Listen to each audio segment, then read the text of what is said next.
I never imagined home could feel more dangerous than the battlefield.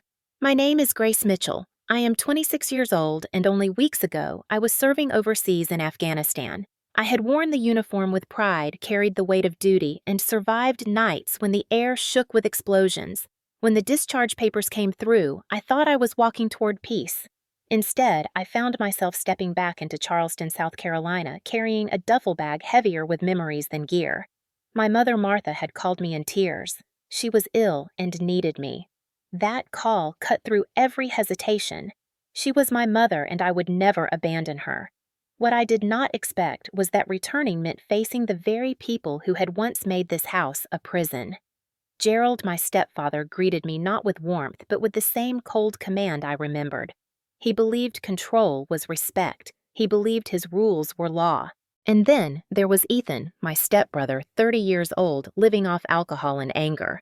He leaned on the couch when I walked in, a smirk already forming, like he had been waiting to remind me I was back under his roof. My mother tried to hide her trembling hands as she hugged me. Her eyes spoke louder than words, eyes that flickered with fear whenever Gerald raised his voice. It did not take long for me to feel the grip of this house again. At meals, Ethan mocked my service, asked cruel questions, and laughed when I refused to answer. Gerald barked about responsibilities, about how soldiers meant nothing without orders. My mother's silence cut the deepest. She had grown too used to surviving by avoiding conflict. I told myself I could handle it. After all, I had faced worse. But nights lying awake in that childhood bedroom told me otherwise.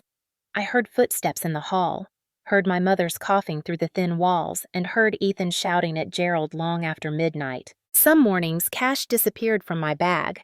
One night, I came back to find my room locked from the outside. Gerald brushed it off as an accident. I knew better. They wanted to remind me I was never free here. So I trained in silence, push-ups between the bed and dresser, shadowboxing until my arms ached. I knew the signs. A storm was building. Still, there were moments that tricked me. A Sunday breakfast when Ethan kept quiet. An evening when Gerald poured my mother tea instead of criticism. Fleeting moments when I almost believed this family could act like one. But calm in this house never lasted. The storm always returned. I carried my service scars inside, but nothing had prepared me for the war about to unfold under this roof. And it was not the desert that would test me this time. It was my own blood. I did not know it yet, but soon I would face a night on King Street where the line between family and enemy would shatter forever. And what happened next changed everything. The first week back in Charleston passed like a blur of long silences and sharp words. I needed air. One evening, I decided to walk down King Street, the heart of the city where storefronts glowed under soft lamps and tourists laughed over plates of shrimp and grits. The street smelled of roasted pecans and sea breeze drifting from the harbor. For a moment, I almost convinced myself I was just another young woman enjoying a quiet night in her hometown. Then I saw him. At first, he blended into the flow of people outside a taco shop. A man in his late 50s, broad-shouldered, even as he sat in a wheelchair, his Marine Corps cap tilted against the light. His hands trembled as he maneuvered the wheels. A group of young men lingered nearby, their voices loud, their laughter sharp. I slowed my pace, ears catching the tone before the words. Mockery. They circled closer, blocking his path, one of them tapping the back of his chair with a sneaker. The veteran lifted his chin, eyes steady, but I could see the struggle. His legs bore the rigid stillness of old wounds, his jaw locked with pride and pain. I knew that look. I had seen it overseas when men twice his age refused to give ground. I felt my pulse rise. Around us, pedestrians hesitated, some glancing quickly before looking away. Phones glowed in hands, recording instead of helping. My feet moved before I thought. Training never leaves you. I stepped between the men and the chair, my stance firm. That's enough, I said, voice calm but hard. They stared at me surprised. One laughed, muttering something about minding my own business. But I stood tall, shoulders squared the same way I had in uniform. He's leaving. You're done. The oldest of the group narrowed his eyes, then spat a curse, but he backed away. The others followed, muttering as they melted into the crowd. The veteran let out a slow breath. He looked up at me, weathered face, lined by decades of service. "Thank you," he said quietly. His voice carried the weight of someone used to giving thanks reluctantly. "My name's Robert Hayes. Marines. Retired a long time ago." I knelt slightly so we met eye to eye. "Grace Mitchell. Army. Recently out." His gaze sharpened at that. "Figures," he said. Only someone who wore boots would step in. Robert's hands still shook faintly on the wheels of his chair. I noticed the way his left leg was strapped against the footrest, a scar running pale across skin that had seen too much. He was steady in spirit but fragile in body. I asked if he had family nearby. He shook his head. "Most of my people are gone. I get by." The words hit harder than the street noise around us. He carried loneliness like a second wound. I offered to walk him to his car or wherever he needed. He pointed to a small sedan parked a block away, fitted with hand controls. I walked beside him, eyes scanning the shadows, half expecting those men to return. As we moved, people stared, but no one spoke. It was easier to look away. I tightened my jaw, reminded again how often the uniform comes off, but the battles never do. At the car, Robert paused, his voice low. "You didn't have to do that." I leaned against the doorframe, meeting his eyes. "Yes, I did. We don't leave our own." For a long moment, he just looked at me, then gave a nod that felt heavier than any salute. He pulled himself into the driver's seat with practiced strength, folded the chair, and set it behind him. Before closing the door, he said, "The world needs more like you." His words stayed with me long after his taillights disappeared into the Charleston night. When I returned home, the porch light was on. Ethan leaned against the railing, a bottle dangling from his hand. He had seen something I could tell from the smirk carved across his face. "Out playing hero Grace," he sneered. "Thought you left all that behind when you quit the Army." I stopped at the bottom of the steps, keeping my voice even. I helped a man who needed it. His laugh was sharp. "A stranger. A cripple. You'll bleed for him, but not for your own family." My stomach twisted, but I didn't answer. Behind him, the curtains shifted, and I knew Gerald was watching. My mother's silhouette appeared faintly, too, her shoulders hunched as if bracing for another storm. Ethan leaned closer, the smell of alcohol heavy between us. "You embarrassed me tonight. In front of people who know me." His words were slow but poisoned. I met his glare and felt something cold settle inside me. This was not just about one night. This was about a lifetime of controlled resentment and twisted loyalty. I stepped past him without another word, closing the door behind me. But I knew then that protecting Robert Hayes had set something in motion. Ethan would not let it rest. That night, I lay awake listening to the old house creak. The air felt charged like the seconds before thunder cracks. I had faced mortar fire and night raids, but nothing compared to the dread that settled over me. Because this time, the enemy shared my last name. The morning after King Street, the house felt heavier. The clatter of dishes in the kitchen, Gerald's measured footsteps, even the hum of the old refrigerator seemed louder, sharper. Ethan sat at the table, bloodshot eyes and a grin too wide to be casual. He waited until I poured coffee before speaking. "So our little soldier thinks she's the city's protector now?" he asked, voice dripping with mockery. Gerald looked up from his newspaper, his silence worse than words. My mother shifted nervously beside the stove, her hands fumbling with the pan. I kept my eyes on my cup, unwilling to give Ethan the reaction he wanted, but he pressed on. "You'd rather defend some washed-up vet in a chair than stand with your family. That's who you are." My mother's voice trembled. "Ethan, please." He ignored her. "You make us look weak, Grace, running around in the street like you're still in uniform. You're not. You're nothing here." The words stung, not because I believed them, but because part of me knew he wanted to push me into breaking. I lifted my head slowly. "I will always stand with what's right," I said evenly. "Family doesn't mean covering for cruelty." Gerald slammed his hand on the table. Enough, he barked. His eyes pinned me like I was a disobedient recruit. "You don't get to question this family. You're under my roof, you respect my son." The phrase "my son" hit harder than the slam. My mother shrank back, whispering something about peace, but no one listened. Later that day, I discovered my phone had been moved, my messages opened. Cash was missing from my duffel bag.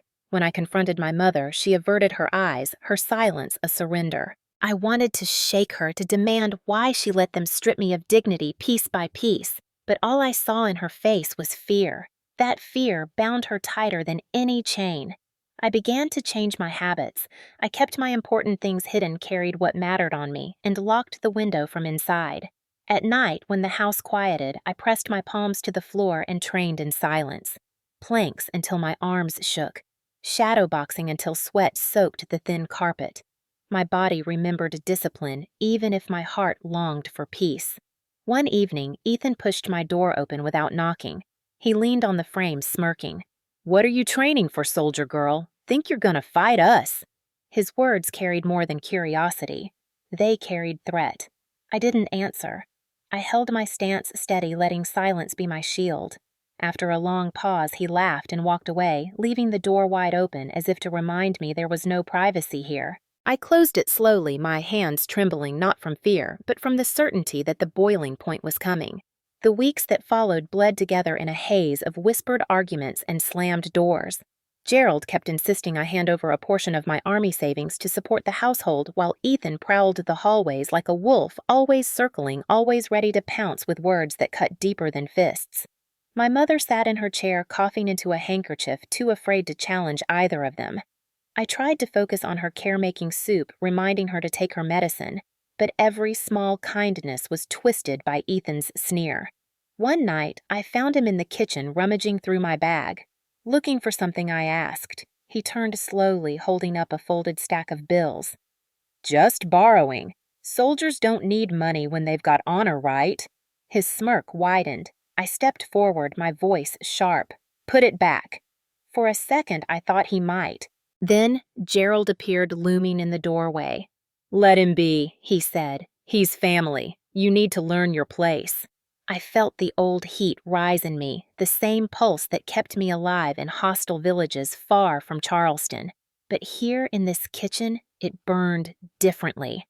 I clenched my fists, forcing myself to stay calm. Picking a fight now would mean nothing but pain for my mother. I watched Ethan shove the money into his pocket and saunter out. Gerald lingered, his eyes cold. "You think wearing boots makes you better than us, but under this roof, you obey." That night, I stared at the ceiling until dawn. My body itched for release, for action. I pushed myself harder, longer planks faster, punches, squats until my legs gave out. I was not training for fitness. I was training for survival. Deep down, I knew what was coming. The boiling point arrived on a Saturday evening. My mother had dozed off in her chair, a blanket pulled to her chin. I sat at the dining table sipping lukewarm coffee when Ethan stumbled in, reeking of alcohol. He slammed his bottle on the table, eyes bloodshot, voice thick with rage. "You think you're better than me, Grace.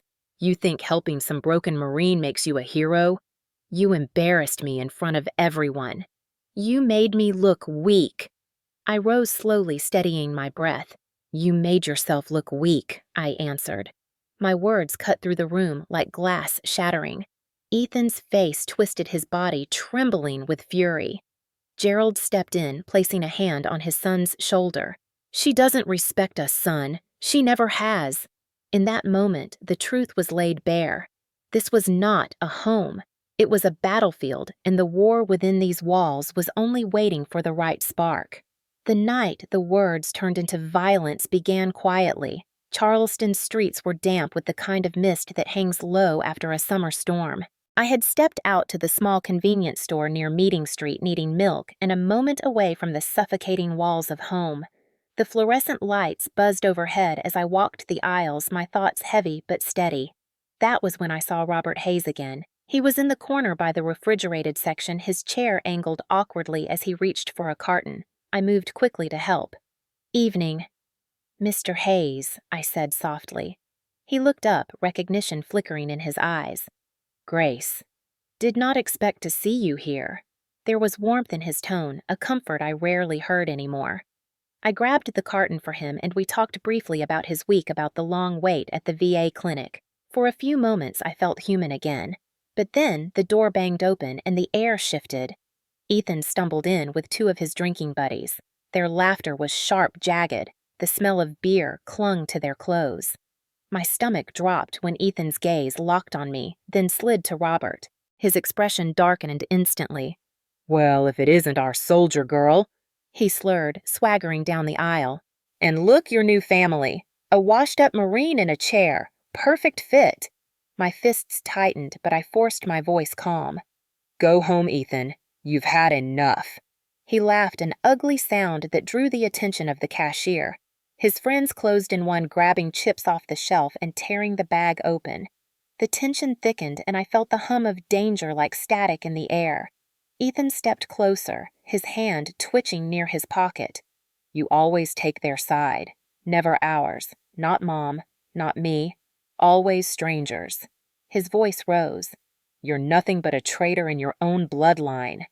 My heart pounded as Robert shifted uncomfortably in his chair, eyes darting between us. "Grace," he muttered. "Let it go." But I knew Ethan. This wasn't ending with words. His rage had been building for weeks, and tonight it boiled over. He reached into his pocket, and the glint of metal caught the harsh store light. A knife. My instincts screamed. In that second, I realized what was about to happen. Ethan wasn't after Robert. He was after me. The blade flashed once, then twice, as Ethan lunged forward. My training took over. I shoved Robert's chair back with one hand and stepped into Ethan's path. His first swing sliced across my forearm, hot pain streaking through me. The sound of gasps filled the aisle, a mix of fear and disbelief. I gritted my teeth, refusing to fall. He came at me again, faster, the knife driving toward Robert's chest. I twisted, intercepting the blow with my side. The burn of steel tore into me sharp and deep, but I planted my feet. My vision blurred, yet I stood between Ethan and the man I swore to protect.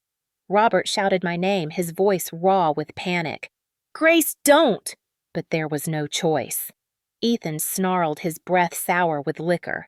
"Move or I'll finish this." His words cut as sharp as the knife, but I held my ground. He slashed again, this time across my shoulder. My knees buckled, but I refused to drop. My hands shot out, gripping his wrist, forcing the blade down.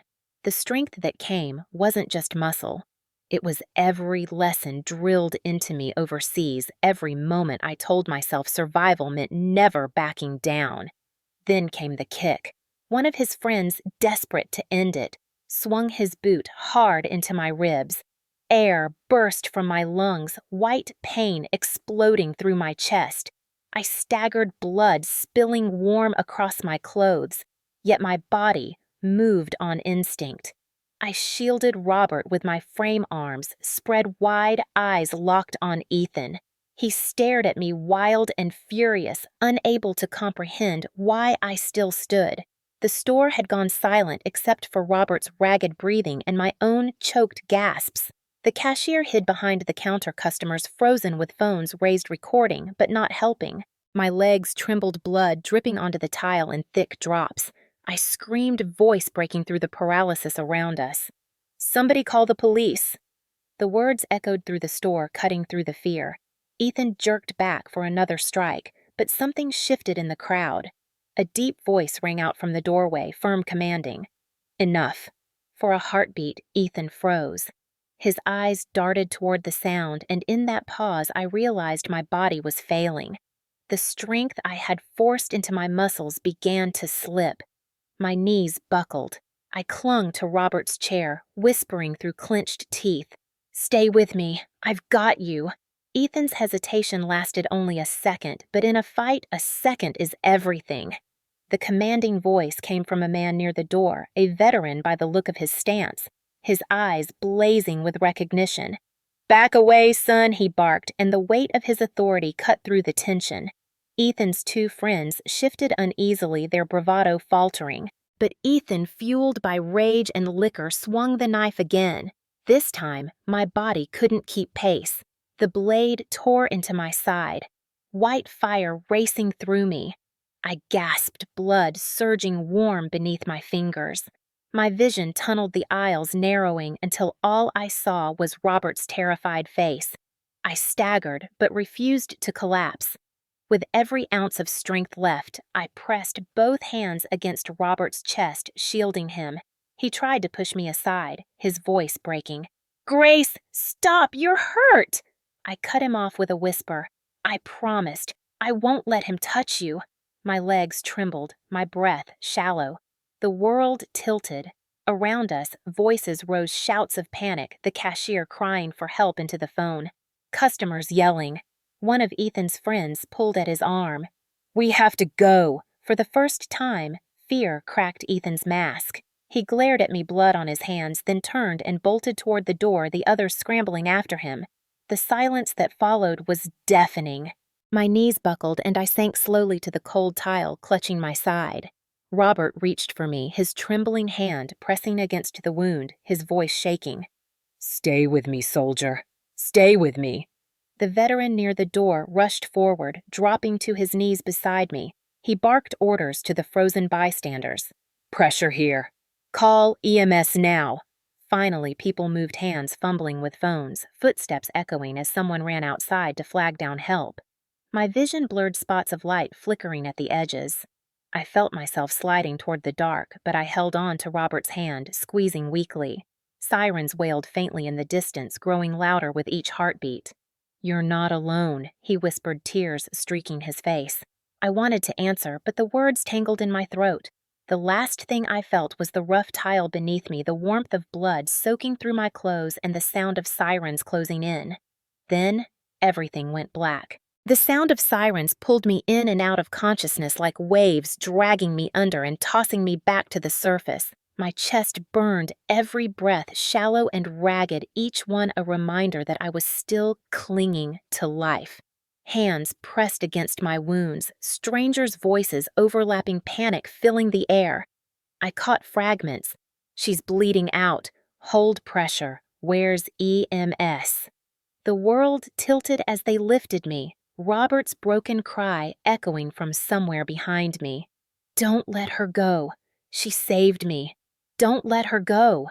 The ambulance door slammed and the ceiling lights flickered overhead, racing past in a blur. A paramedic hovered above me, his face taut with focus. "Stay with me, Grace. Don't close your eyes." He adjusted the oxygen mask, his voice steady but urgent. I tried to nod, but my head lolled to the side, heavy as stone. Pain radiated through every inch of my body, 7 searing reminders of Ethan's rage. My ribs throbbed, my arm burned my side, felt split in two. I wanted to scream, but the sound never made it past my lips. My body was giving way, and I knew it. For the first time in years, fear gripped me like an iron hand. Not the fear of dying. I had stared at that face before. No, what chilled me was the thought of leaving unfinished battles behind. My mother still trapped under Gerald's control. Robert's life nearly stolen because of me. Ethan still free, his knife still stained with my blood. My eyes fluttered closed, darkness pressing in. A jolt shook me as the ambulance hit a bump, snapping me back. The paramedic squeezed my hand. "Breathe, soldier. In, out. Don't quit now." His words pierced the fog. I forced air into my lungs, each inhale sharp as glass. Bright light engulfed me as we burst into the hospital bay. Shouts echoed, gurneys rattled, doors slammed open. Hands pulled at me, cutting away fabric, pressing fresh gauze, pushing IV lines into my arms. "Collapsed lung," someone said. "She's crashing." I gasped, a wet rattle rising from deep inside me. The oxygen mask fogged with every desperate breath.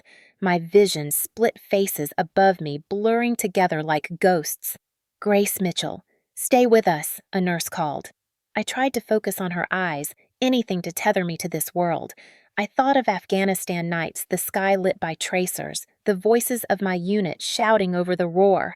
I had survived that. I could survive this. My body screamed otherwise. Cold spread through me, the kind that starts at your fingertips and creeps toward your heart. Pressure's dropping. A doctor barked. "Get her into surgery now." The gurney rolled wheels, squealing ceiling lights strobing past faster and faster. My lips moved, forming words I wasn't sure anyone heard. Tell my mom. Tell her I tried. A mask covered my face, voices fading, the smell of antiseptic overwhelming. Darkness swallowed me whole again, and in that silence, one thought anchored me. I was not done fighting. Not yet. The operating room was an orchestra of urgency. Lights blazed, white metal instruments clinked, and voices overlapped in quick, clipped orders. I floated somewhere between awareness and oblivion, my mind trying to piece together fragments of sound. 7 wounds total, 2 deep along her side. We're losing her pressure. Every word seemed distant, muffled, as though I were underwater. I wanted to fight, to claw my way back to the surface, but my body was sinking fast. A sharp burn spread through my chest as they worked to reinflate my lung. My ribs screamed with pain, each breath jagged, forced. I heard the rush of suction, felt the weight of hands pressing, sewing, clamping. My blood was everywhere, warm, sticky, slipping through gloves and dripping onto the floor. 4 pints gone. More rushing in through IV lines to keep me alive. Someone pressed against my arm, shouting over the noise. "Stay with me, Grace. Don't give in." For a second, I thought it was one of my squad leaders back in Afghanistan pulling me out of a blast zone.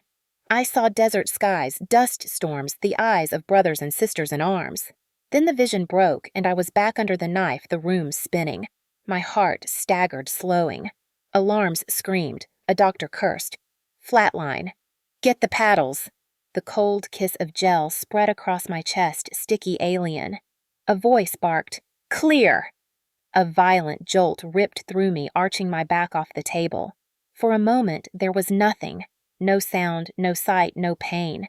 Just darkness that felt almost peaceful. But then faintly, like a drumbeat miles away, came the thud of my heart. Once. Twice. Then steady again.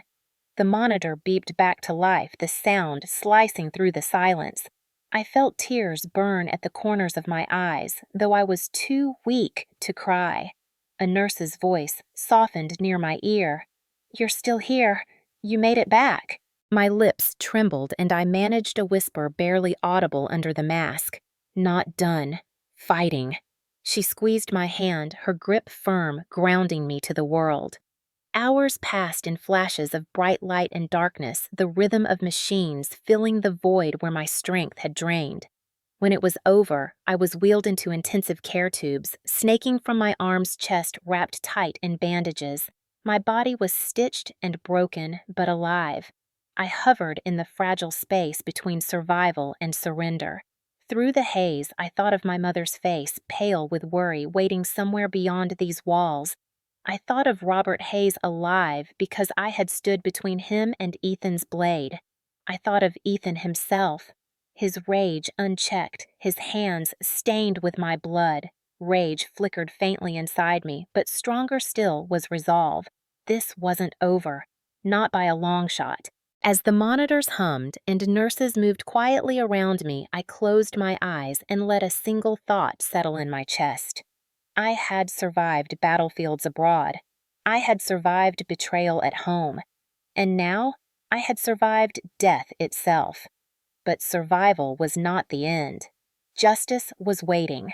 When I opened my eyes, the world was a blur of pale ceilings and the steady beep of machines.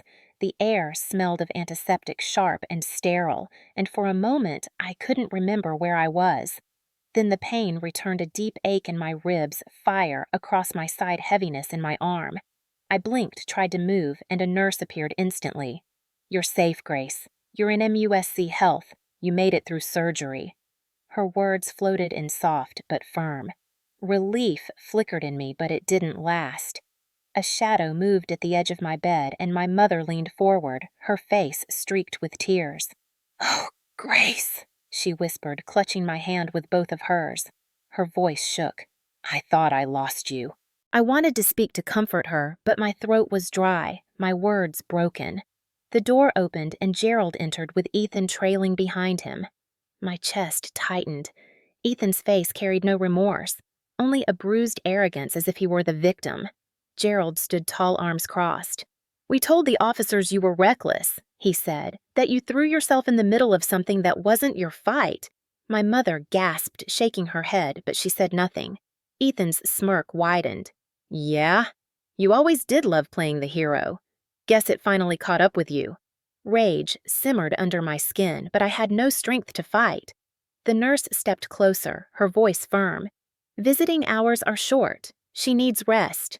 Gerald glared but finally turned, dragging Ethan with him. My mother lingered, her hand trembling in mine before following them out. Hours blurred into days. Investigators came, notebooks in hand, questions sharp. I told them the truth, though my voice wavered, though every word drained what little strength I had. They nodded, recorded, thanked me. But it wasn't just my words they carried. Video from the store had surfaced, grainy, shaky footage of me stepping in front of Robert Hayes, intercepting every strike, blood soaking through my clothes. Witnesses who had frozen that night now came forward, guilt driving them to testify. Robert himself appeared in my room, bruised but alive, his eyes shining with gratitude. "You saved me," he said, his hand gripping mine with surprising strength. "Don't let them twist it. I'll speak. I'll stand for you." For the first time since waking, I felt a spark of hope. Ethan and Gerald could spread lies, but the truth had already begun to take shape, captured in pixels and voices that could not be silenced. As night fell, the monitors hummed, my chest rose and fell painfully, but in my heart I knew they had not broken me. They never would. By the third day, the hospital room had become both sanctuary and battlefield. Nurses came and went, their kindness a shield against the storm pressing at the door. But the storm still found ways in. Gerald returned with polished words for the staff, pretending concern, insisting Ethan was misunderstood. He spoke of family loyalty, of accidents blown out of proportion. I watched the faces of the officers listening, searching for cracks in their resolve. Ethan lurked behind him, bandaged knuckles hidden in his pockets, eyes darting with unease. He still wore that smirk, but beneath it I saw something new, fear. The detectives were patient, deliberate. They asked questions twice, sometimes 3 times, circling back to the same details. "Did Ethan have the knife when you saw him? Did he strike first?" I answered steadily, each word. Exact, even as pain rippled through my ribs. When Gerald tried to interrupt, one officer silenced him with a raised hand. That moment, small sharp, felt like the first crack in their control. Later that afternoon, a young detective returned alone. He set a laptop on the table and turned the screen toward me. The footage played in shaky detail, me pushing Robert's chair back, Ethan's blade flashing, my body taking every strike. Gasps from customers, my cry for help, the chaos that followed. My throat tightened as I watched every wound flaring again in memory. But the detective's voice steadied me. "This leaves little room for doubt," he said. "Witnesses confirm what we see here. Mr. Hayes has already given a statement. Your stepbrother is our primary suspect." Tears stung my eyes, not from weakness, but from release. For so long, Ethan had held power in silence, in shadows, in the corners of a house that smothered truth. Now the truth was lit on a screen, undeniable. My mother slipped into the room not long after. She sat beside me, eyes red, voice barely above a whisper. "I'm so sorry, Grace. I should have stopped this years ago." I reached for her hand, weak but firm. "You can still stand now," I told her. She nodded, tears spilling freely, and for the first time I saw a spark of courage flicker behind her fear. That night alone in the dim light of the monitors, I breathed easier. The pain was still sharp, the road ahead uncertain, but hope had returned. The law was watching. The community was stirring. Ethan's lies were crumbling. I closed my eyes, clinging to that fragile strength. He had cut me 7 times, but he had not cut away my will. And now, justice had begun to move. The police moved quickly once the evidence stacked high enough to silence Gerald's excuses. Ethan was taken into custody late one evening, his wrists bound in steel as neighbors watched from their porches. I wasn't there, but I heard about it from a nurse who saw the local news segment. She said the crowd outside clapped as the cruiser pulled away. For the first time since the stabbing, I let myself exhale without fear clawing at my chest. But Gerald's money and influence still reached far. Within 24 hours, Ethan was out on bail, smirking for cameras as he walked free. The rage that rolled through me was colder than fire. That night, Robert Hayes wheeled into my room, his face drawn but his eyes clear. "I gave my statement," he said firmly. "I told them you saved my life, and I'll say it again in front of any judge who will listen." His voice cracked, but his resolve was steel. He wasn't alone. Veterans across Charleston had heard what happened. Robert had friends, men and women who wore the uniform, some scarred, some broken, all bound by loyalty. Word spread through their network like wildfire. The next morning, the hospital lobby filled with familiar figures in caps and jackets, patches stitched with honor. Veterans shuffled in on canes, wheeled themselves in chairs, or stood tall with medals pinned to faded coats. They weren't loud, but their presence thundered. They asked the nurses to deliver cards to leave small flags at my door. One old Marine saluted the room as he left, whispering, "Semper Fi, soldier." My heart swelled and broke all at once. These men and women, strangers by blood but kin by spirit, had chosen to stand for me when my own family tried to erase me. News traveled beyond Charleston. My former unit learned about the attack. A fellow soldier called from North Carolina, his voice heavy with anger and pride. "We saw the video, Grace. You stood your ground like you always did. We've got your back." His words carried across the miles, reaching me in that hospital bed, wrapping around me like armor. Days later, a high-ranking Marine officer from Camp Lejeune sent word he would visit. Not out of duty, but out of respect. My case was no longer just another assault in the city. It was becoming something larger, a test of whether justice could protect one of its own.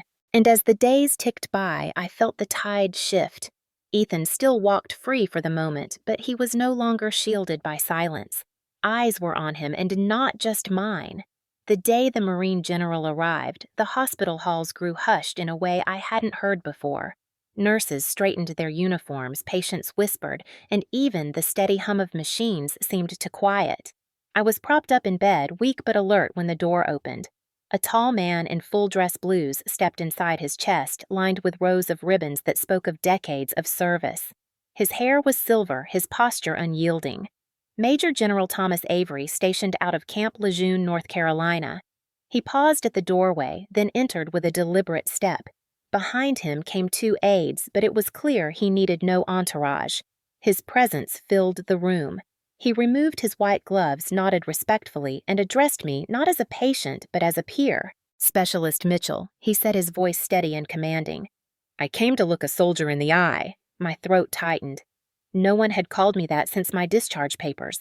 I tried to rise, but the pain in my ribs forced me back down. He lifted a hand, stopping me. "You don't stand for me. I stand for you." The weight of those words hit harder than any medal ever could. He sat in the chair beside my bed, his gaze never wavering. "I've read the reports. I've seen the footage. What you did was not only brave, it was instinct. You shielded a Marine when no one else moved. That makes you family to us." For a moment, I couldn't breathe.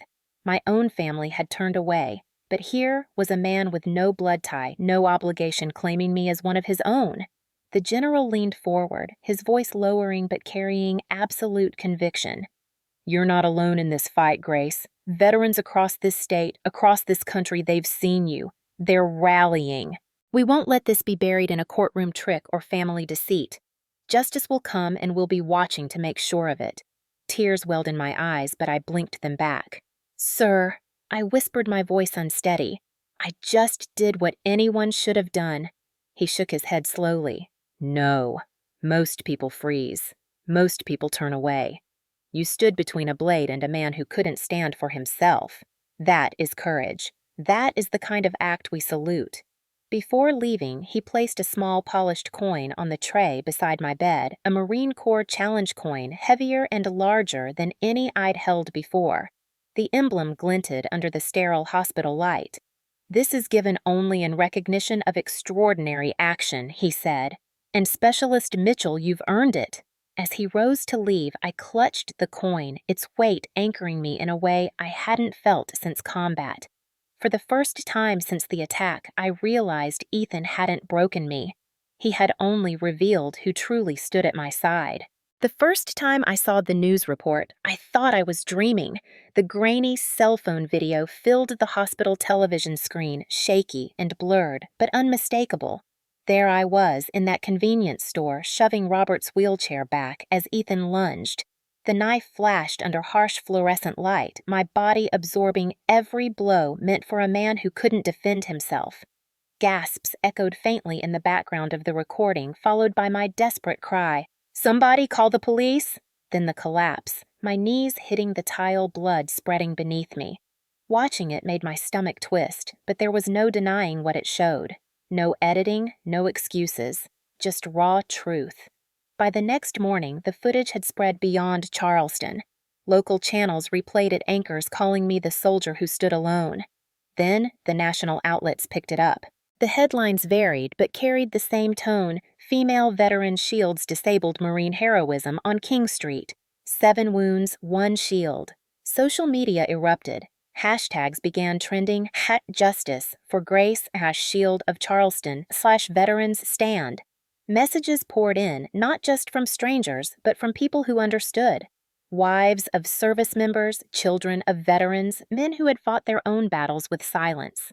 They wrote about how they saw courage in a world too often indifferent. Charleston itself became the epicenter of something larger. Outside the courthouse where Ethan's bail hearing was held, dozens of veterans lined the steps. Some in wheelchairs, some leaning on canes, some still strong enough to stand at full attention. They carried American flags, their faces solemn, their voices rising in chants that shook the stone walls. Justice for Grace. Justice for Grace. Reporters swarmed, cameras flashing. One man, a Vietnam vet with a Purple Heart pinned to his chest, spoke into the microphone. "She protected one of ours when no one else would. We will not let her be silenced." Inside my hospital room, Robert Hayes sat by my side, his voice hoarse but unwavering as he gave interviews. "She took every strike that should have ended me," he said, looking straight into the camera. "She is alive, and so am I, because she refused to back down. If that's not courage, I don't know what is."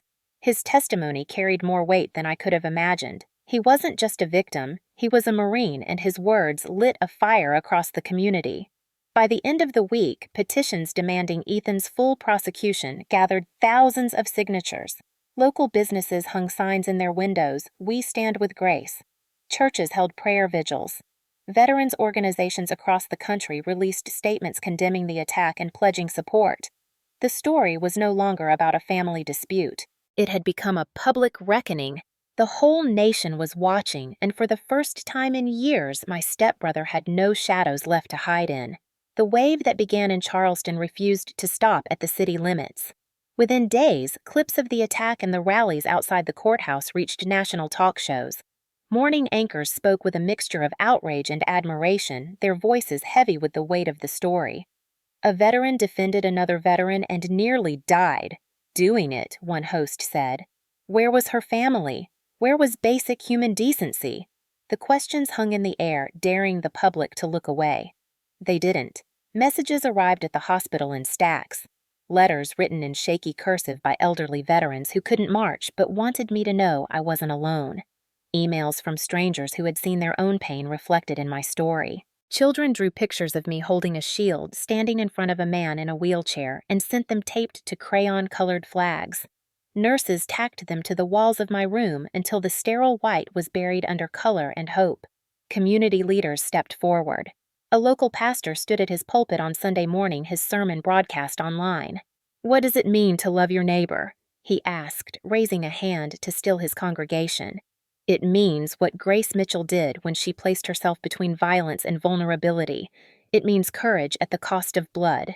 His words rippled through Charleston, carried far beyond its churches. Then the politicians came.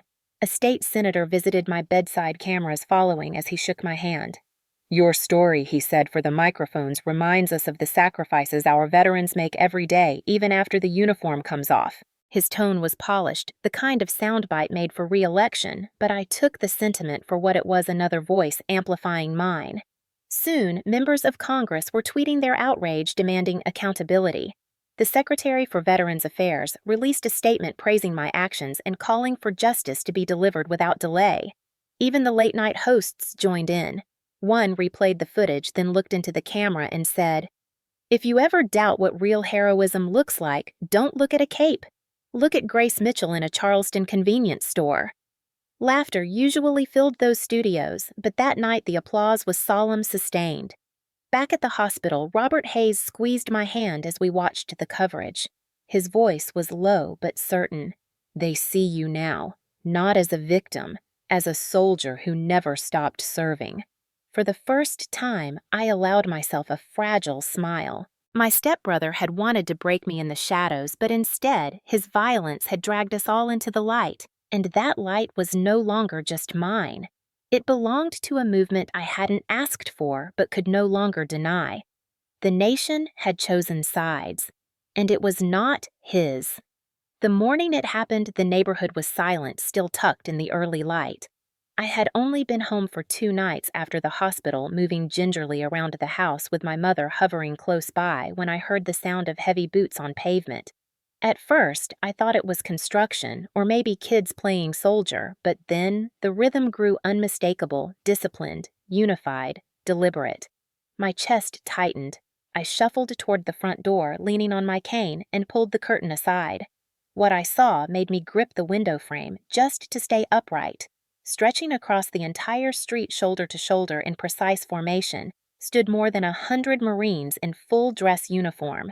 Their posture was rigid, their faces solemn, and the sunlight bounced off polished brass as if the dawn itself had decided to crown them.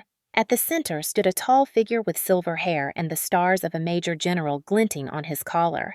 Beside him was the Assistant Secretary for Veterans Affairs, a man whose presence alone made my quiet Charleston street feel like the center of the nation. My mother gasped behind me, her hand flying to her mouth. "Grace," she whispered, "they're here for you." I opened the door slowly, my legs trembling as I stepped onto the porch. The air felt heavier charged, and every neighbor's curtain seemed to flutter as faces peeked out. Some stepped outside in bathrobes, stunned into silence at the sight. The Marines raised their hands in perfect unison, a salute that cracked through the morning air like a gunshot of respect. The sound echoed sharp and final, and I felt tears burn my eyes. The Major General stepped forward, his boots hitting the pavement with deliberate weight. When he reached the edge of my yard, he removed his cover and looked directly at me. "Sergeant Grace Mitchell," he said, his voice carrying down the block. "You stood where others fled. You shielded one of our own and bore the wounds of that choice. Today, the United States Marine Corps stands for you." His words were not just ceremonial. They were a verdict, a correction to every lie my family had tried to weave a recognition that my scars meant something larger than pain. 2 Marines advanced up the driveway, one carrying a folded American flag, the other holding a polished wooden case. They stopped at my feet and presented them with precision. The Marine with the flag spoke first, his tone steady. "On behalf of the Corps, we present this flag, a symbol of your courage and sacrifice." The second opened the case. Inside was a custom-forged coin, larger than any I had seen engraved with the Marine emblem on one side and words etched by hand on the other to the shield who stood unbroken. My knees buckled slightly, and I clutched the railing to keep from collapsing. The Assistant Secretary stepped forward next, placing a hand gently on my shoulder. "This nation owes you a debt, Sergeant Mitchell. You may have left active duty, but you never left the call to serve. What you did in that parking lot will be remembered not only by those who wore the uniform, but by every American who values courage." I couldn't speak. My throat was tight, my body still weak from the wounds, but the tears streaming down my face answered for me. From the crowd of Marines came a single voice. 3 cheers for Grace Mitchell. The response thundered in perfect unison. "Hurrah! Hurrah! Hurrah!" The sound shook the street, rattled the windows, and seemed to chase every shadow that had haunted me since that night. My stepbrother had tried to silence me with violence. Instead, he had made me a symbol that would not be forgotten. The formation held for what felt like forever, the rows of uniforms standing unyielding in the golden light of dawn. Neighbors gathered quietly at the ends of their driveways, some clapping softly, others simply pressing hands to hearts. I could see an elderly man in a veteran's cap standing at attention in his yard, tears streaking his weathered face. Children peered from behind their parents, their wide eyes reflecting awe rather than fear. It was not a parade. It was not a show. It was a living testament to solidarity carved into the morning air. The Major General stepped back, allowing Corporal Robert Hayes to wheel himself forward with help from two younger Marines. He had insisted on being there despite still recovering his bandages barely hidden under his jacket. His voice was shaky, but it carried. "She took the blade for me," he said, lifting a trembling hand toward me. "I would not be here if Grace Mitchell had not stood between me and death. She deserves every salute you see here today. She deserves more." His words broke something inside me. I had bled for him without hesitation, but hearing him frame it so simply, so publicly, filled me with a mixture of gratitude and disbelief. Reporters had already begun to swarm the street, their cameras whirring microphones extended.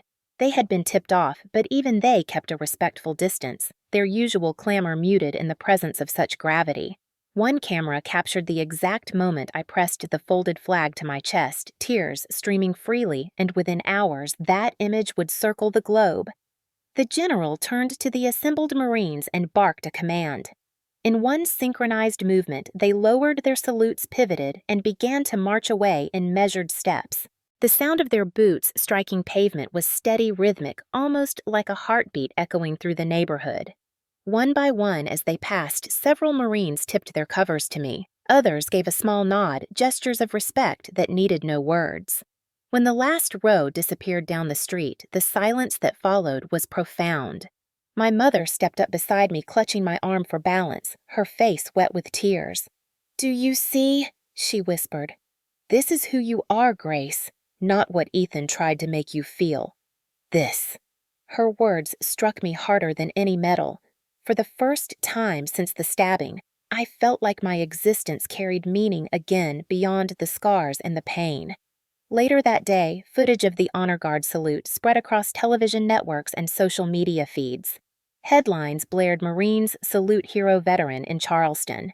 Commentators replayed the clip again and again, dissecting the symbolism, the solemnity, the sheer weight of the gesture. For once, the narrative was not about my attacker or my family's betrayal.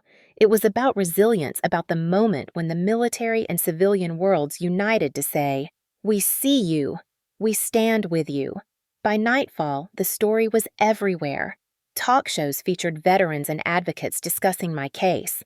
Lawmakers tweeted their support.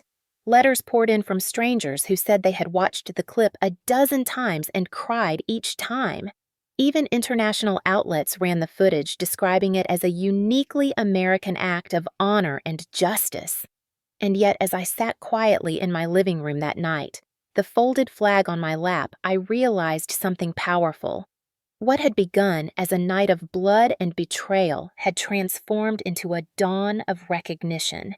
Ethan had tried to destroy me. Instead, he had set into motion a reckoning larger than him, larger than me, larger than all of us. The Marines had come to my doorstep, and the nation had followed. The courthouse in downtown Charleston loomed like a fortress of marble and oak when I arrived on the morning of the trial. The air was thick with humidity, the kind that clung to skin and made every breath feel heavy. I stepped out of the car, slowly, cane in hand, my mother steadying me on one side, while Robert Hayes, now stronger in his wheelchair, rolled beside us. Reporters surged forward instantly, their questions flying, but police kept them at bay as we made our way up the steps. My chest tightened with every step, not from the healing wounds, but from the knowledge that on the other side of those doors, my stepbrother waited. Inside the courtroom was already packed. Veterans in uniform filled the benches, their presence a wall of solidarity. Civilians, too, teachers, nurses, neighbors, who had once only nodded politely at me on the street, now sat shoulder-to-shoulder, eyes fixed on the proceedings. The smell of polished wood and old books mixed with the low hum of whispered conversations. I spotted cameras tucked discreetly at the back, allowed in because the trial had drawn so much public attention. The judge, a stern woman with sharp eyes and steel-gray hair, entered, and the room rose to its feet in silence. When Ethan was led in by deputies, shackled and wearing an orange jumpsuit, a murmur rippled through the gallery. He still carried that smirk I had known since childhood, the one that dared me to defy him. But here in this place of law and order, it looked less like arrogance and more like desperation dressed as bravado. Gerald, my stepfather, sat rigid in the front row, his hands folded so tightly his knuckles were white. My mother sat a few rows back, refusing to look at him, her gaze fixed on me instead. The prosecution opened with quiet force, laying out the facts. 7 stab wounds, medical records, security footage, and eyewitness testimony. Then came the video. It was projected onto a screen for everyone to see the grainy but undeniable footage of me stepping between Robert and Ethan, the knife flashing my body, jolting with each strike. The silence in the courtroom was suffocating as the images played. My own stomach churned my throat dry, but I forced myself to watch. This was the truth. This was the night that had changed everything. The defense tried to paint Ethan as drunk, misguided, not fully aware of his actions. They leaned on the toxic loyalty of Gerald, who testified with a trembling voice that his son wasn't violent by nature. But the weight of evidence was too heavy, the testimonies too damning. Robert Hayes rolled forward to the witness stand, his voice unwavering as he recounted the night. "She shielded me," he told the jury. "She bled so that I could live. If that is not attempted murder, then words have no meaning." His statement cut through the courtroom like a blade sharper than the one Ethan had used. I was called to the stand next. My cane clicked against the floor as I made my way forward, the weight of every eye in the room pressing down on me. When I took the oath and sat, I met Ethan's gaze for the first time since that night. His smirk faltered. My voice shook at first, but then it steadied. I told them about the years of torment, the control, the final explosion of violence. I told them how I refused to back away, how I stood because no one else would. The jury listened stone-faced, but I saw it in their eyes they believed me. By the time I stepped down, my body ached and my heart pounded, but I felt lighter. For the first time in years, my truth had been spoken aloud where it could not be buried or twisted. Ethan shifted in his chair, and for the first time, I thought I saw fear flicker across his face. The courtroom grew heavier as closing arguments began. The prosecutor's voice was steady, each word deliberate, as he painted the picture once more. A disabled veteran cornered a woman shielding him and a stepbrother who turned a knife on his own family. This case, he told the jury, is not about drunken mistakes. It is about choices, and Ethan Mitchell chose violence. His final words hung in the air like a verdict already written. The defense tried to claw back ground, calling Ethan a man lost in grief, weighed down by expectations, spiraling into alcohol and anger. But the jury's faces didn't soften. They had seen the video. They had heard Robert's testimony. They had watched me point to the scars still etched across my body. No excuse could rewrite that truth. When the jury finally withdrew to deliberate, the room buzzed with whispers. I sat stiffly, my cane across my lap, my hands folded so tightly, my knuckles whitened. My mother's hand rested on my shoulder, trembling. Robert sat behind us, his wheelchair angled so he could meet my eyes. He nodded once as if to say, "No matter the verdict, you already won." The minutes stretched into an hour, then 2. At last, the jury filed back in their expressions solemn. Everyone rose. My heart hammered as the foreman stood. The judge's voice cut through the silence. "Has the jury reached a verdict?" The answer came. "We have your honor." A sheet of paper was handed forward. The judge scanned it, her face unreadable. Then she looked up, her voice steady. "On the charge of attempted murder, we find the defendant, Ethan Mitchell, guilty." The words slammed through the room. A gasp rose from the gallery, followed by the muffled sob of my mother. Gerald's face collapsed into disbelief, his mouth opening but no words coming. Ethan's smirk finally shattered. His eyes darted wildly first to his father, then to me. The deputies moved closer, ready to escort him away. The judge continued. "On the charge of assault with a deadly weapon, guilty. On the charge of aggravated battery, guilty. Sentencing is hereby declared 15 years in state prison without parole eligibility for the first 10. The gavel came down sharp and final. Reporters bolted for the doors. The gallery erupted, veterans rising to their feet. Some saluting me, others clapping softly. My body shook not with fear this time, but with the release of years of silence. The judge called for order, then asked if I wished to make a victim impact statement. My legs wavered as I stood cane in hand, but I walked to the front and faced Ethan directly. My stepbrother tried to make me believe family was about control and fear, I said, my voice carrying through the chamber. But today proves something else. Family should protect, not destroy. And justice will always outlast cruelty. Ethan glared at me, his hands cuffed, but his defiance looked small now, almost pitiful.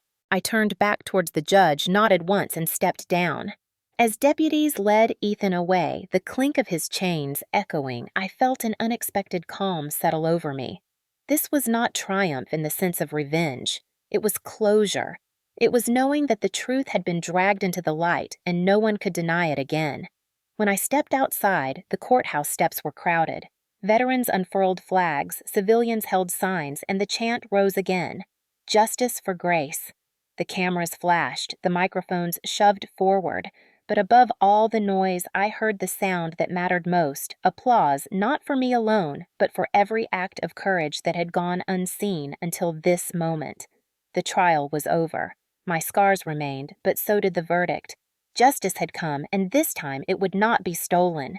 When the trial ended, I thought the noise would fade, that Charleston would slip back into its usual rhythms, and I could vanish into the quiet again. But the opposite happened. The footage of the Marines saluting outside my home had already become iconic, replayed alongside the verdict. Newspapers across the country ran headlines that made my name feel like it belonged to someone else.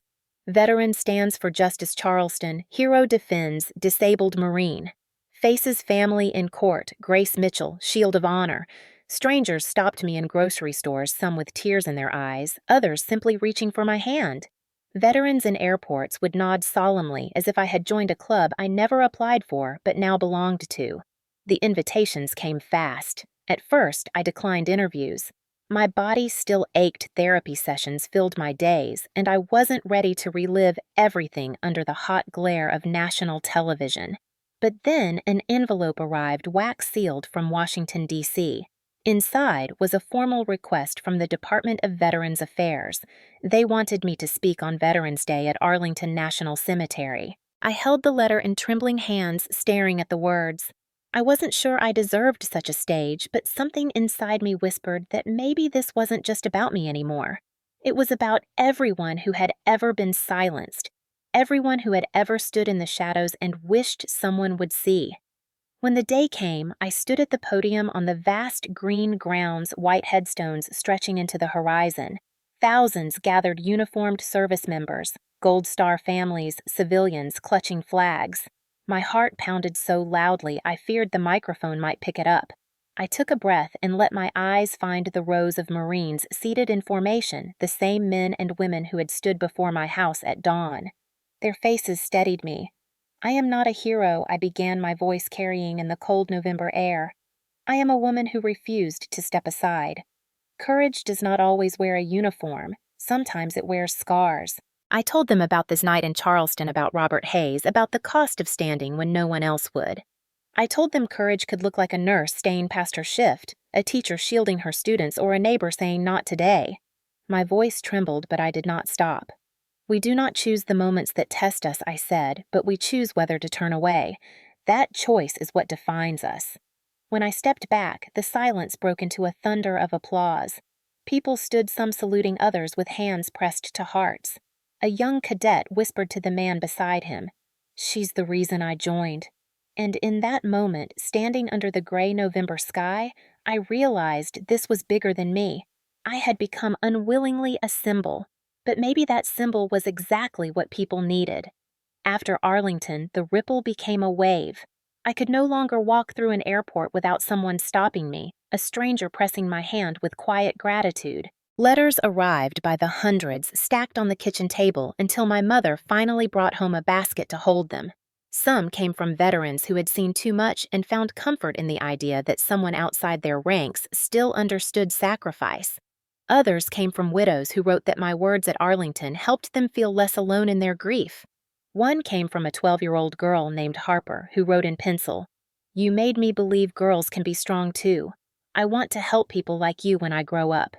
That letter I read over and over until the paper softened in my hands. The media framed me as a symbol, but the truth was simpler. I was just a woman who chose not to walk away. Still, the weight of the recognition was real.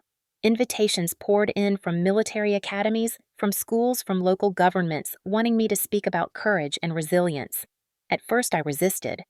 I wasn't polished, I wasn't a politician or a preacher.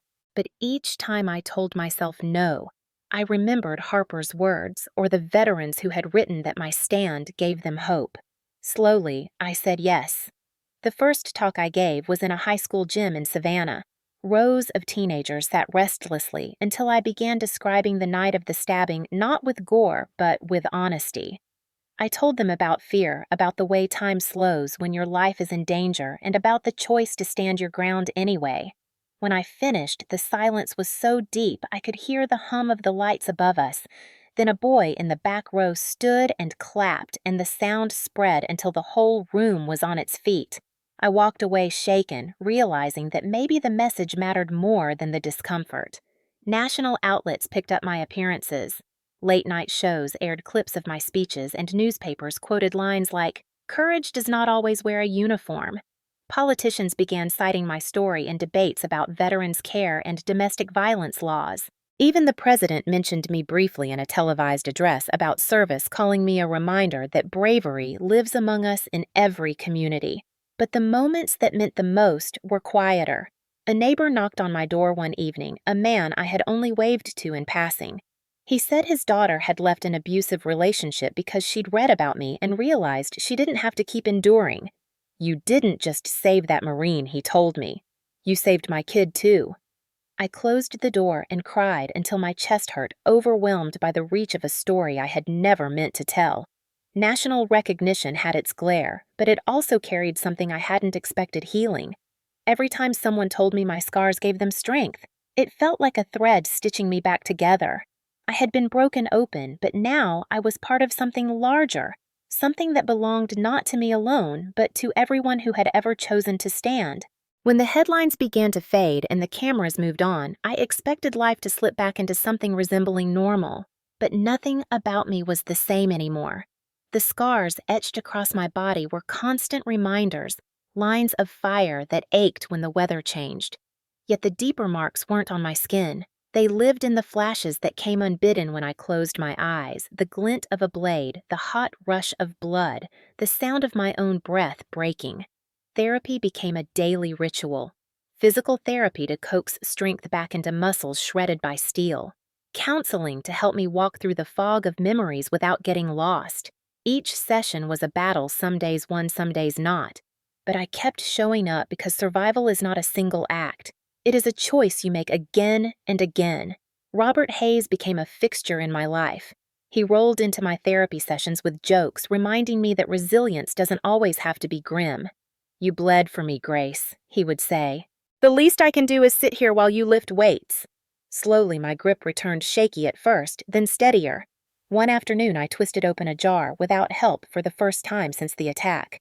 It was a small victory, but I cried anyway, the kind of tears that cleanse rather than burn.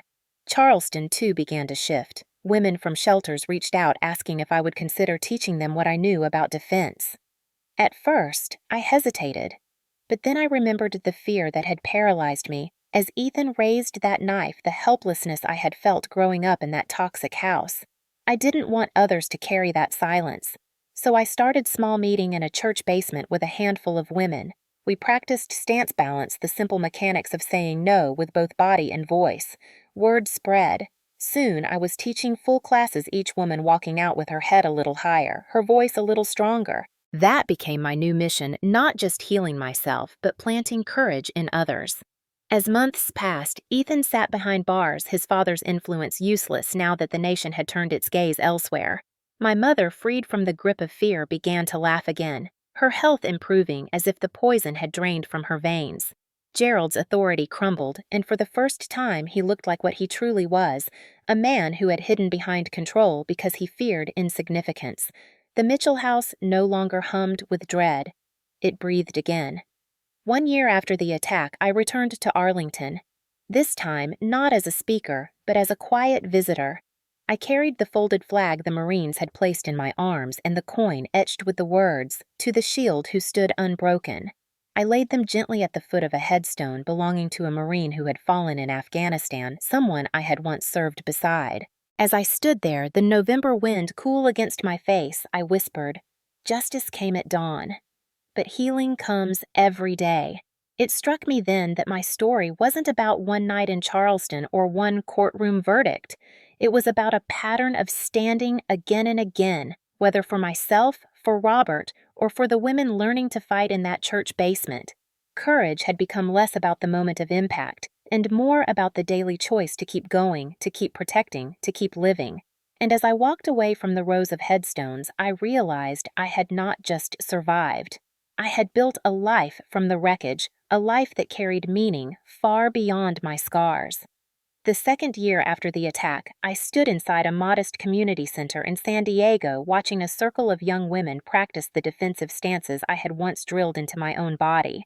Their faces were determined, their arms shaky but steadying with each move. The sound of sneakers squeaking on the polished floor filled the room, and I felt something bloom in my chest that was deeper than pride. It was continuity, the assurance that what had nearly destroyed me was now being reshaped into something that could protect others. Robert often sat in the back, his wheelchair parked near the door, greeting each woman as though she were his granddaughter. He told them, "You don't have to wear a uniform to be brave. You just have to do what Grace did, refuse to step aside." His words carried more weight than mine ever could. He had seen me bleed, seen me fall, and seen me stand again. In his presence, the lessons became more than mechanics. They became living proof that courage leaves echoes. At home, my mother kept the flag and the coin in a glass case on the mantel. She called it our family's reset. Each time I looked at it, I remembered the morning when hundreds of Marines had saluted outside my door. That image lived not just in me, but in the hearts of neighbors who still spoke of it with reverence. Some even told me their children now asked about joining the service inspired by what they had seen. I never sought to be anyone's reason for enlisting, but I could not deny that symbols take on lives of their own. National recognition came in waves, sometimes letters from officials, sometimes invitations to panels or ceremonies. I accepted some, declined others. I had learned to balance being a symbol with being a person. I still walked with a slight limp on rainy days, still woke from dreams that left me clutching the sheets. But those reminders didn't shame me anymore. They grounded me. They told me I was still here, still choosing to live. One afternoon on the anniversary of the attack, I returned quietly to Charleston. I walked past the convenience store where it all began. The manager, older, now nodded solemnly when he saw me. A group of locals had painted a mural on the wall nearby, me standing with arms outstretched in front of Robert's wheelchair, not bloodied or broken, but tall, unyielding, a shield. Across the bottom, in bold letters, it read, "Courage does not always wear a uniform." I stood there for a long time, tears stinging my eyes as people slowed their cars to look. It wasn't about me anymore.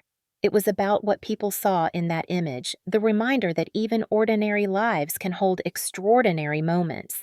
That night back at my hotel, I wrote in my journal, "Scars fade, symbols remain."